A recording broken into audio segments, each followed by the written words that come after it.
swings high in the air. This should be it. Texas should have the national championship. Bubbly back to make the play. The 1983 College World Series national championship team.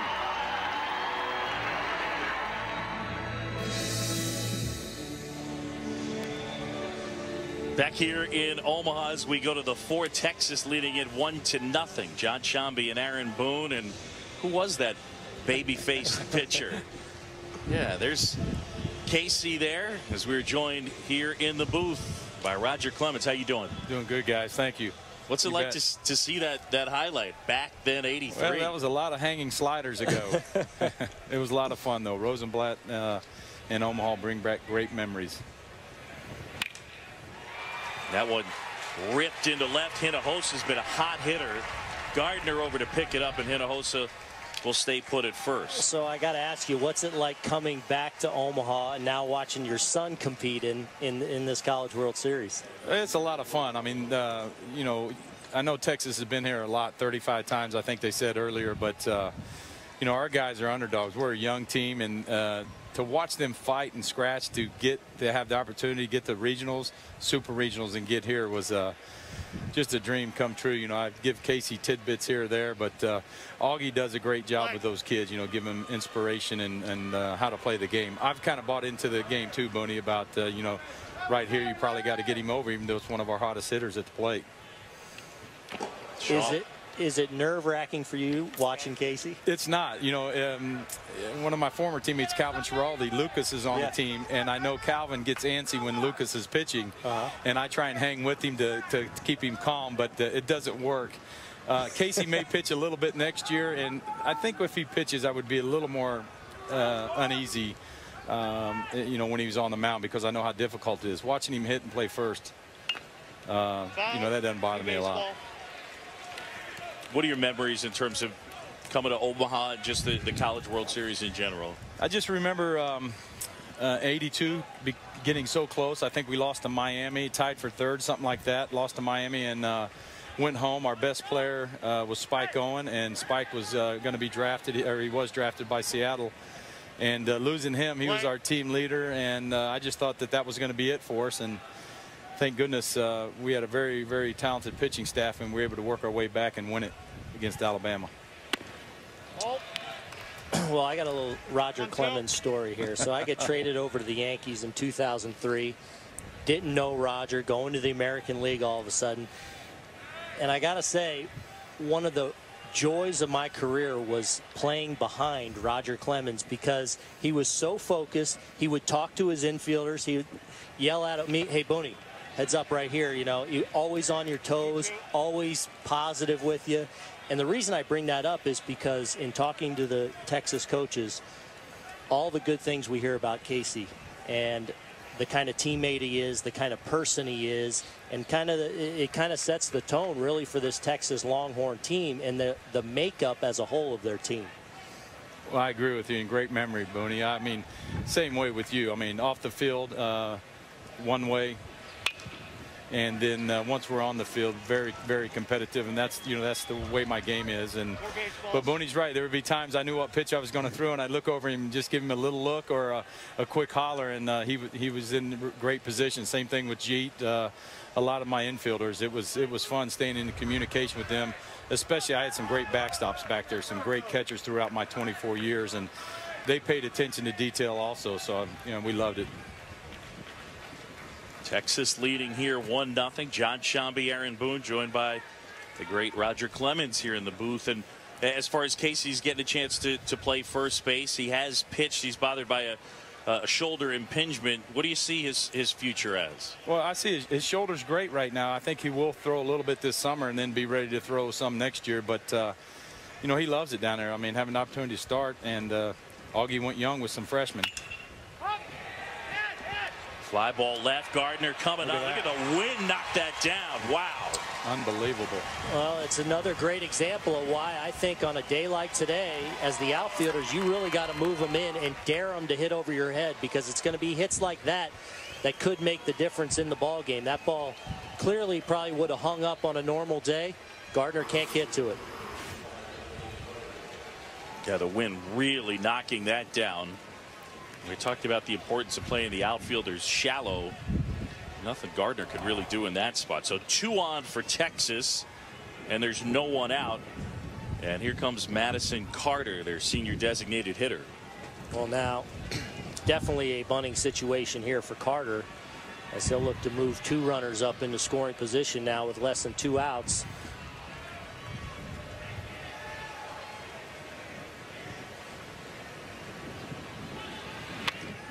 Pulls the bat back. And look who's on deck. It is. I mean, and the Louisville pitcher's been featuring early in this game a very, very good changeup. Been staying down with it for the most part, and was able to get a few curveballs over as of late. Yeah, he has. We heard a lot about his changeup. Obviously not an overpowering guy, but he has thrown a couple of good curveballs for strikes. But he's in a tough spot here. We'll see if he does 2-0 challenge him with a fastball. Not his best pitch. See what he goes with in this spot. Kidston.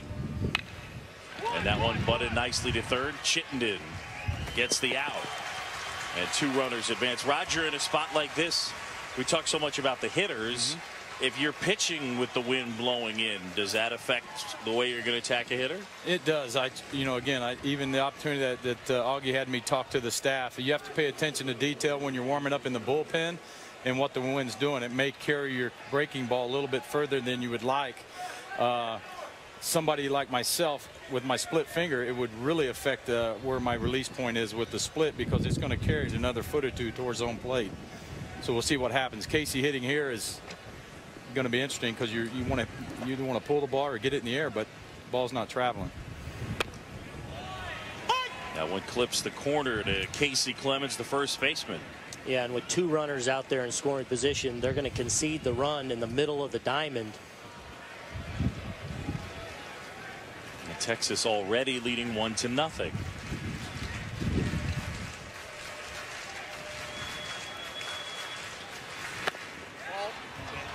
Count even up as he went outside and then back in. Good pitch selection. I guarantee you Casey is not looking in. He's looking to cover. And Casey's been very good all season long at that pitch selection. Despite the low average, he has walked a ton, and as a result, that on-base percentage is way up there. He's got 2 in scoring position. Texas already leading. Looked like a backdoor breaking ball, wasn't it? Yep, and that's one thing he's been able to do today when he's really needed a secondary pitch to get in there. Ooh, a okay. curveball, maybe a little friendly strike there on the corner.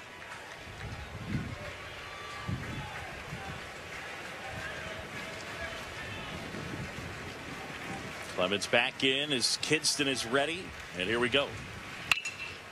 There you Up go. the middle. Good job right there. Get down the line. Attaboy. And a run in, making it 2-0 on the error by Sutton Whiting. Well, with 2 strikes there, a really good job by Casey Clemens of shortening up, understanding that the middle of the field was conceding the run, just wanted to put it in play, and Sutton Whiting, an outstanding shortstop, kind of got himself a little in between hop, and Casey showed he can run a little bit better than his dad as he's hustling down that line. I knew I couldn't come up without you getting a shot off on me. Oh, boy. He does do that. Long safety in football, and his arm span, he's got me about an inch. That's why Augie's got him at first base. He's Spider-Man over there. So now 2-0. Yeah, we're going to have a visit to the mound. Hey, some sad news today. The Hall of Famer Tony Gwynn passing. When you heard it, what went through your mind? Heard it this morning when I got up, and it was shocking. I knew all the battles he was going through with his throat cancer and battling that, but just shocked because he's another one for me that when I played against him and we met under the stadium or away from the field, he was all smiles. I mean, for me, he's a guy out of the Kirby Puckett mold, Tony was fantastic. Great. Casey has a great story about him. In the All-Star game in San Diego, we were underneath the stadium after I had worked my innings, and he was pulled out of the game. We met underneath in the tunnel, he had a game bat that he used, and he looked at Casey. Casey was just looking up, staring at him. He goes, "Here you go, kid." It was like one of those Coca-Cola moments. And Casey got the bat, and he could barely lift it. Casey was 6, 7 years old, and he gave it back to Mr. Gwynn. Said, "It's too big for me, Mr. Gwynn. I can't use this." Well, that's funny because most of the times he would give a bat away, most people didn't think it was too big, famously using a small bat that he could control, but a wizard with that thing in his hand. Just sad to hear, boys. Yes. I tell you. Casey's brothers jumped on him right away, though. Said, "No, Casey, you're going to want this bat." Right? Oh, look here. They go squeeze, but not able to get it down fair. Probably had about 4 grains in that bat too. It was fun. You know, they used to tell me it was like Wade Boggs in All-Star games, how to get Tony out. There's no scouting report. Really just throw a 2-seamer down the middle and make him decide what he wanted to do with it. Well, I said him and then Ichiro later were the 2 guys I felt like looked at where I was playing at third base, and that kind of was factoring into their game plan. Good pitch. I feel like everybody that encountered him as well, he treated everybody with kindness. There was kind of a gentleness to him, and yet a guy that was obviously really competitive and fiery. Exactly. He knew what he was doing at the plate, let me tell you. John Shambi, Aaron Boone, joined by Roger Clemens up here in the booth. Reset. And Casey Clemens Longhorns leading it 2-0. Casey knocking in the last run. An elimination game, first elimination game in this CWS. Well, you can see these Texas hitters really battling today. In game 1, they struggled in these situations when they had opportunities. But Johnson earlier with a man on third and less 2 outs gets the sac fly. Clemens with 2 strikes, able to put the ball in play in the middle of the field. And now Gerwitz here with a chance to really add to what's been an outstanding day for him on both sides of the ball.